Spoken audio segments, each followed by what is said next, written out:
Kom ons lees Galasiërs 5 vers 1 tot 15, dit is op die skerms, u sal dit daar kan volg as u wil, of in u Bybel, die vertaling wat u voor u het. Hierdie is die 2020 vertaling. Christus het ons vrygemaak om werklik vry te wees. Staan dan vas in hierdie vryheid en moenie julle weer onder die slawejuk laat indwing nie. Kyk, ek, Paulus, sê vir julle, as julle laat besny, sal Christus vir julle geen betekenis hê nie. Ek sê dit weer, nadruklik vir elkeen wat hom laat besny. Hy is verplig om die hele wet van Moses te onderhou.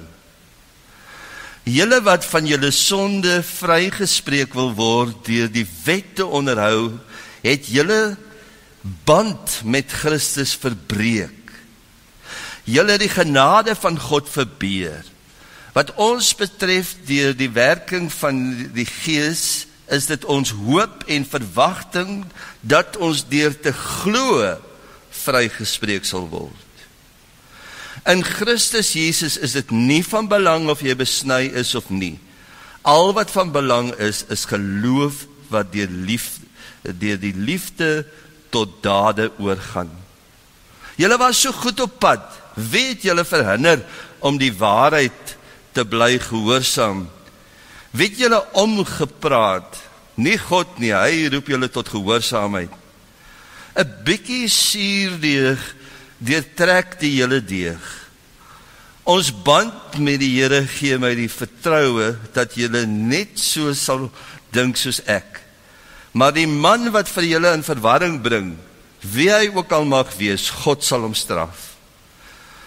Wat my betref, broers, as ek nog verkondig dat 'n mens besny moet word, waarom word ek dan nog vervolg? Dan is die kruis as struikelblos mos uit die weg geruim. Ek wens die mens wat die verwarring onder julle stig, wou homself dan maar heeltemal ontman. Eina, Paulus. Julle broers, julle is tot vryheid geroep. Moet net nie julle vryheid misbruik as 'n verskoning om sonde te doen nie. Maar dien mekaar in liefde. Die hele wet word in hierdie gebod saamgevat. Jy moet jou naaste lief hê soos jouself. Maar julle byt en verskeer mekaar. Pas op dat julle mekaar nie later heeltemal verslind nie.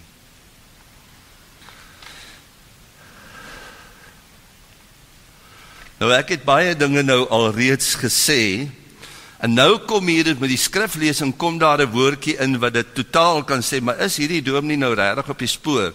Want hier gaan dit oor 'n heel vreemde saak vir ons, en dit is die besnydenis. Maar die besnydenis is maar een saak wat 'n hele klomp goed verteenwoordig, en wat eintlik oor 'n beginsel gaan.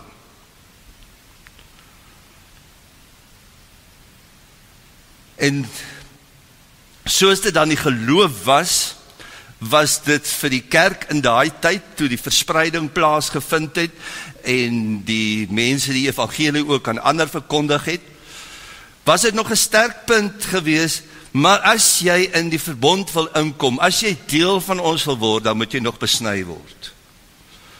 Daar's gedeeltes wat ons kan herroep, soos in Handelinge 15, waar Petrus dan 'n laken uit die hemel ontvang met onrein, alle soorte onrein diere, en die Here sê vir hom eet. En dit was vir sy voorbereiding om na Cornelius, die Griekse offisier, te gaan, waar hy dan gesien het dat God sy genade, sy gees ook aan heidene gegee het, en daaroor kom terugrapporteer het, en dit het toe tot die vergaderingse gelei, en hulle het gesê, dis wat nou die ring nou julle toe ook opgeroep het in hierdie week, waar hulle op die ou end kon sê, ons en die Heilige Gees het besluit, en gesê, maar ook die onbesnedenis het die Gees ontvang en kan daar ingedeel word.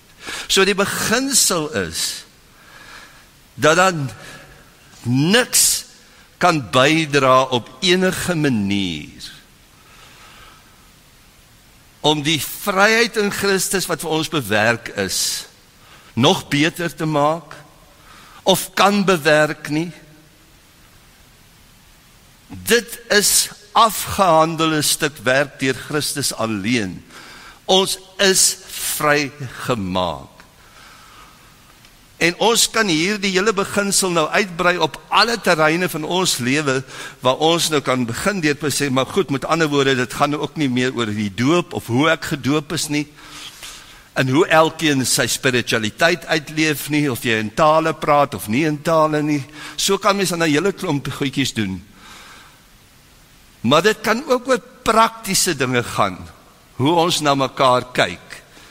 Kyk, as jy daar 'n Christen is, dan gaan jy nie met tatoeëermerke in die kerk instap nie. Jy gaan dan op 'n sekere manier aangetrek wees. Jy gaan dan skaflik wees.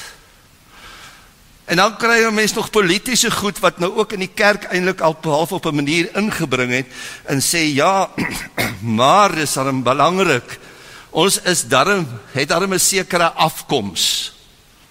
Ons weet waar ons vandaan kom. En ons werk dit ook nou nog in, soos Paulus in Filippense 3 sê, van alles wat vir hom belangrik was, dat feit dat hy 'n ware Israeliet was, 'n Jood was, dat hy die wet geken het tot op die punte van sy vingers. Dit was als waardevol vir hom gewees. Maar in sy ontmoeting met Jesus Christus is dit nou vir hom drek. Dis soos dit daar staan, gemors.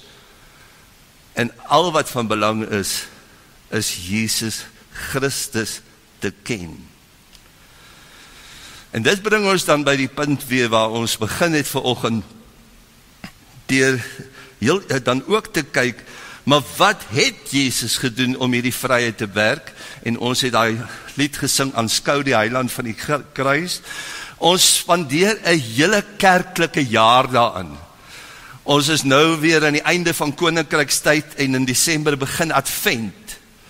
So ons hele jaar is daarvoor ingerig dat ons deur die jaar fokus op wat Jesus vir my en jou gedoen het om ons vryheid te bewerk. As ons terugkyk saam met Paulus, dan beskryf hy dit in Filippense 2 so, dat die seun het nie vasgeklou aan sy heerlikheid nie, maar hy het homself daarvan afgeskeer in die prentjie. Dis onmoontlik, maar min of meer het almal vir ons dalk 'n prentjie van die drie enige God en hoe dit werk. En hier word hierdie stuk uit die drie eenheid uitgeskeer, uit die heerlikheid uitgeskeer. En hy verneder om 'n mens te word. Hy verneder om 'n slaaf te wees. In gehoorsaamheid aan die Vader, om aan die kruis vir my en jou te hang. En so sê Paulus ook in ek is nou nie seker presies wat die teksplasing is nie, maar dat die rekening van skuld is betaal, en dit is aan die kruis vasgespijker, soos wat jy dalk 'n papiertjie van skuld wat jy het op 'n papiertjie neerskryf en dit aan die kruis slaan en met die bloed van Jesus uitgewis. Ons is vry, werklik vry. Nou om hierdie punt, belangrikheid van hierdie punt te onderstreep, mag ek dalk nou skokkend wees, mag ek dalk nou myself in die moeilikheid inwerk, en mense sê, boch, dis nou 'n liberale preek daai. Dis nou typies die tendens van die tyd. En dan sal mense soms sê, kom ons kla hom aan. Jy kan daarom nie so lewe nie. Maar om hierdie punt te onderstreep, wil ek vanoggend vir u sê, julle kan nou maak wat julle wil. Jy kan maak wat jy wil. Jy is vry. Daar is niks wat jy hoef te doen om jou vryheid te ontvang nie. Te bewerk nie.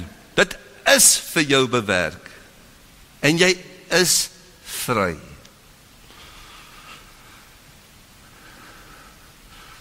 Maar, daar is 'n laaste punt. Daar is 'n volgende punt.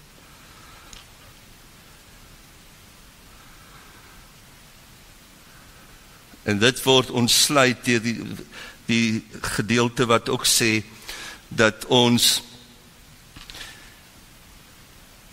basis, dit wat ons glo, is gebaseer op ons geloof, en dat ons alleen in die geloof dan verlos word. Die geloof dat Jesus Christus werklik my en jou vrygemaak het. En dan kom Paulus, en hy sê, kom met die vermaning, en hy sê, moet net nie jou vryheid misbruik nie. En waar loop dit op uit, as jy nou dan die gedeelte gaan lees? Waar eindig dit? By die wet, soos Jesus het saamgevat het. Jy moet God lief hê met jou hele hart, siel, verstand en al jou krag, en jou naaste soos jouself. En spesifiek die tweede gedeelte word hier dan gebruik. Want daar staan, jy moet jou naaste lief hê soos jouself. Die prentjie van die juk wat ek gewys het. Dink vir jou die volgende in. Jy span daai klomp osse uit. Jy span hulle uit. Julle is vry. Ek maak julle vry. Nou wat sien jy volgende? 'n klomp osse wat oor die veld heen hardloop en beweeg en bokspring, te kere gaan. Hoe gaan jy hulle ooit weer in die span kry? En dis waar die woord ook weer ter sprake gekom, wat vir mense onmoontlik is vir God moontlik. Nou visualiseer vir jou die volgende prentjie.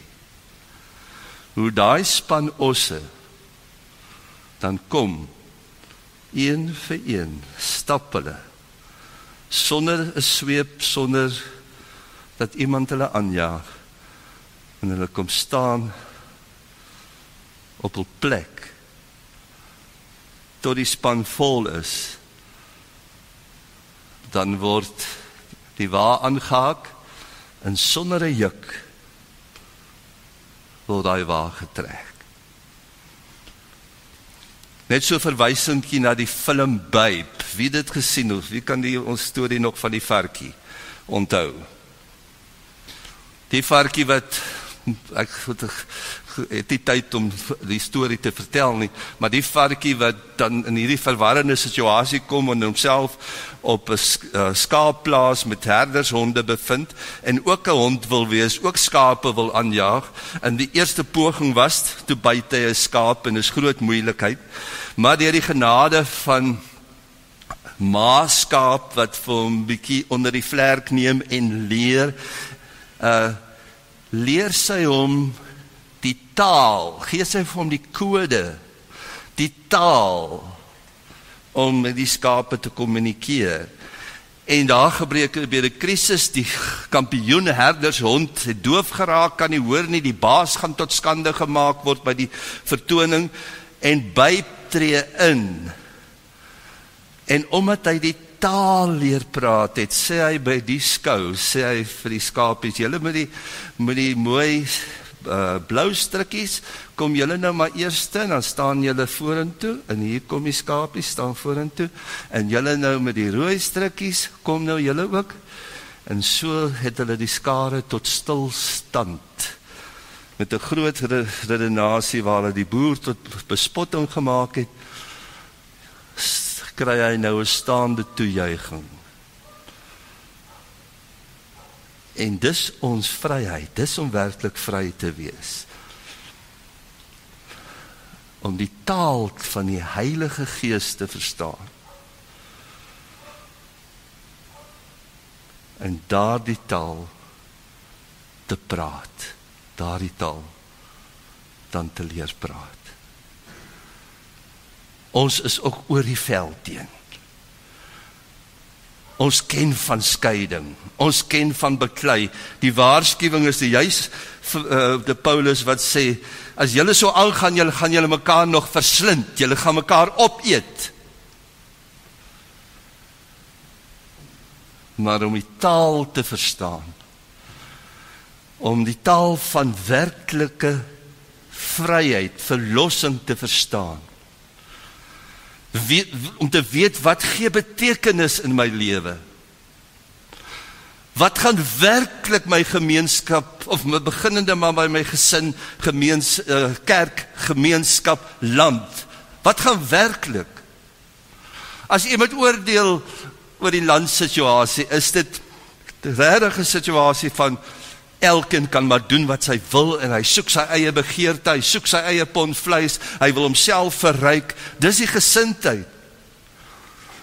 Maar as die eie wil, dis as daai woordjie wat ek vir u so uitgespel het, jy kan doen wat jy wil, die fout is nie by daai woorde nie, jy kan doen wat jy wil, maar hoe kom daai wil weer voor die waarheid, vrywilliglik voor die waarheid.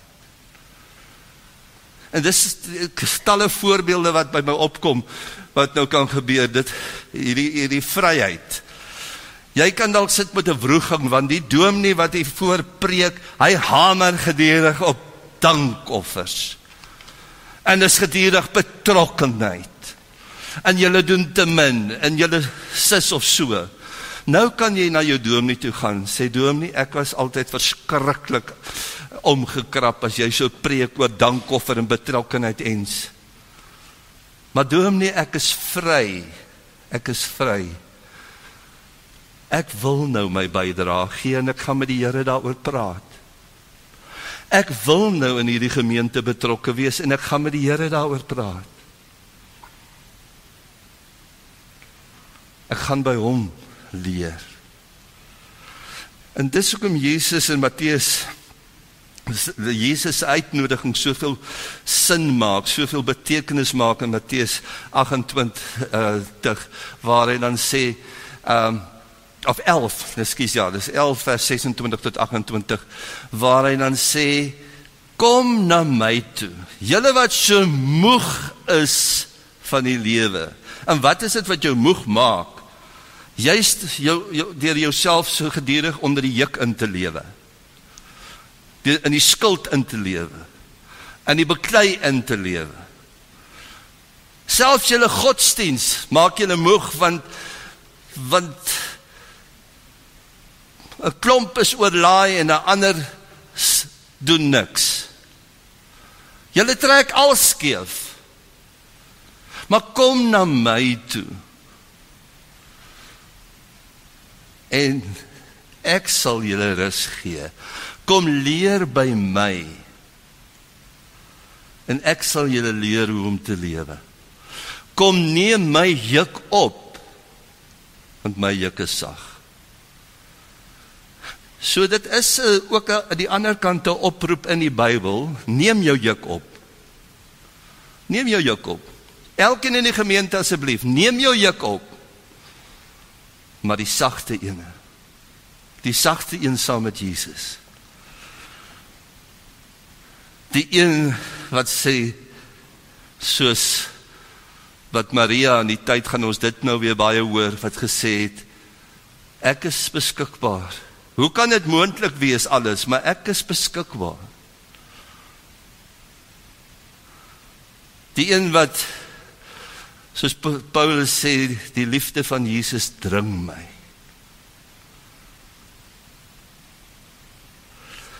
Een laaste punt. Dit klink daarom nou nog ook tot op hierdie punt te goed vir woorde. Dit is baie idealisties. Dominee, ja, makliker gesê as gedoen. Dit is so. Maar weet jy wat lei ek af? En nou, dalk nou klink het nog bietjie wilder op die oor.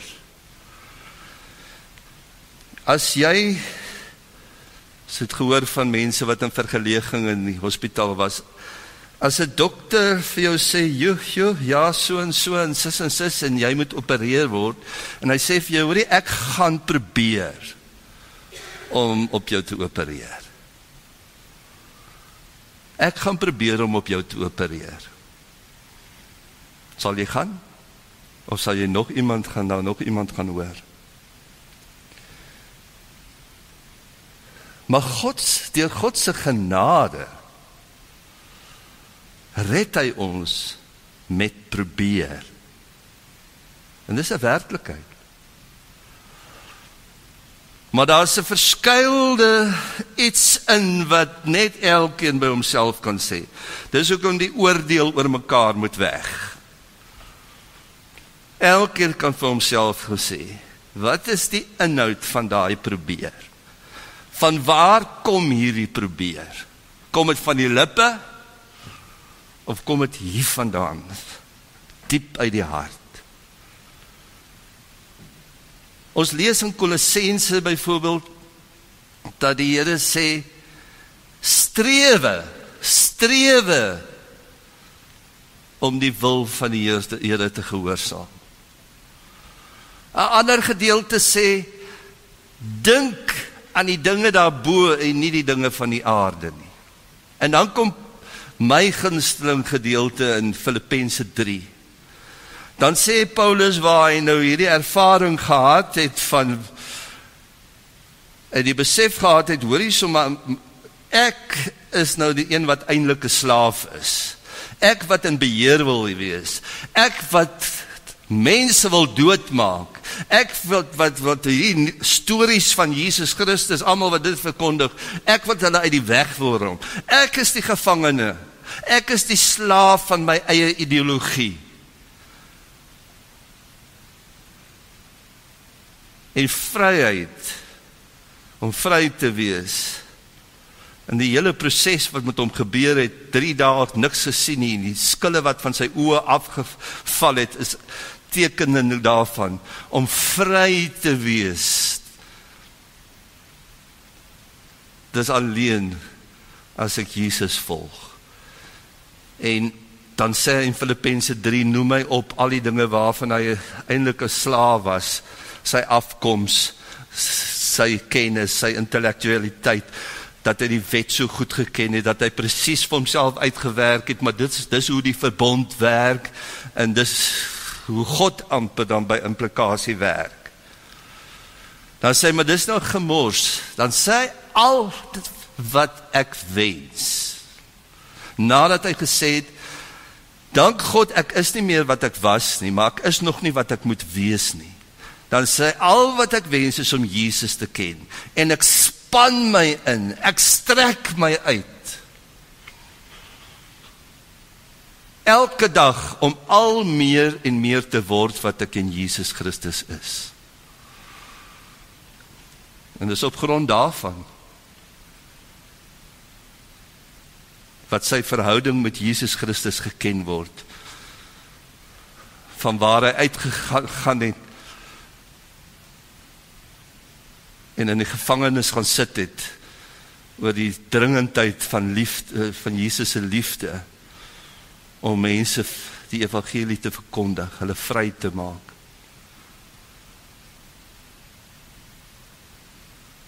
Dit lê in 'n lewende verhouding met Jesus Christus,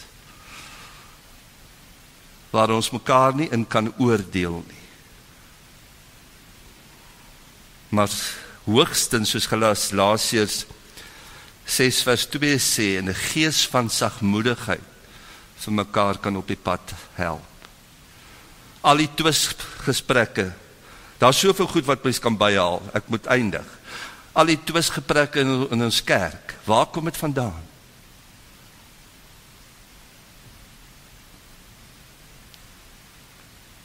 Luister. Kyk mekaar in die oë. Praat in sagmoedigheid. Een vroue dominee van Pretoria het geskryf dat sy sê dis tyd dat ons baie hard moet praat teenoor stelsels van ongeregtigheid. Maar terselfdertyd baie nodig dat ons sag met mekaar praat. Dis 'n lewenskuns wat ons oefen, wat ons najaag. Baie hard teen onreg, baie sag met mekaar.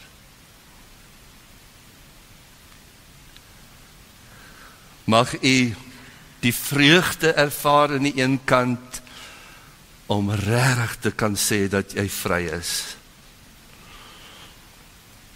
Maar mag die Heilige Gees ook vanoggend met jou praat en sê, hierdie vryheid is 'n groot ding. Jy kan nie alleen nie. Kom na my toe en leer by my. Dis wat Jesus vir ons sê. Geniet dit. Geniet die lewe. Jy moet regtig die lewe geniet. Geniet jou kerk wees. Geniet die gemeenskap van gelowiges. Probeer alles in jou vermoë om die juk daar by die werk om te keer. Vra vir Jesus, maak dit sag. Hou aan. Hou moed. Ons is nie meer wat ons was nie, al is ons nog nie daar nie. Span jou in, strek jou uit. Jesus alleen, sy koninkryk. Laaste.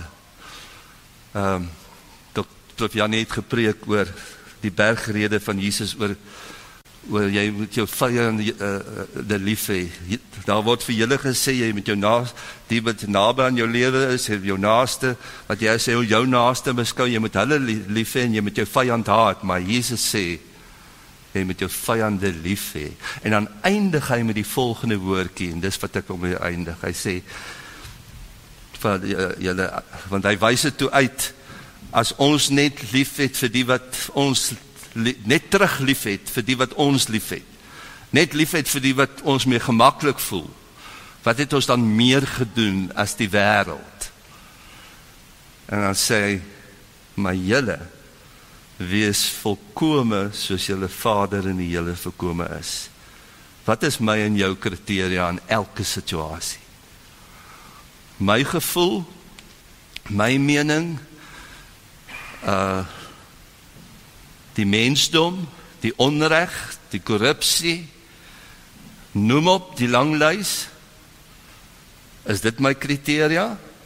Of, julle moet volkome wees, soos my Vader in die hemel, julle Vader in die hemel volkome is. Wat 'n groot woord. Amen.